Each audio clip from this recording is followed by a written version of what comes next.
So when we're talking about terminating cover crops in front of corn, one of the things that we've been looking at is how does that compare to corn planted into a standard no-till environment. So this would be what we're talking about, comparing our corn to a standard no-till, no-cover environment.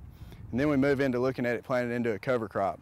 And like we were talking about earlier, we were talking about how corn benefits from having early season nitrogen, but we can overcome that if we terminate our cereal covers a little bit farther in front of planting. So this is cereal rye cover crop with corn planted into it, but it was terminated 28 days ahead of planting. It's very comparable to the standard no-till system. But if we look at other cover crops like hairy vetch, they're going to break down just a little bit faster.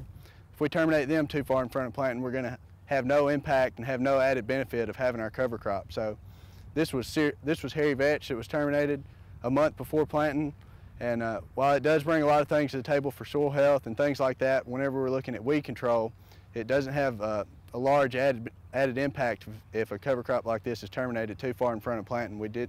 Corn's very comparable to the standard no-till system, and we're not going to get very much weed control from a cover crop like this. So to sum up cover crop termination in corn and how that's going to affect our crop, it's going to be like a lot of other things that we say, and it's going to depend on what cover crop we're using. Whenever we're talking about a legume cover crop by itself, like hairy vetch, like we've got here to my right, we can wait all the way up almost until planting in corn. We really prefer about 7 to 10 days ahead of planting.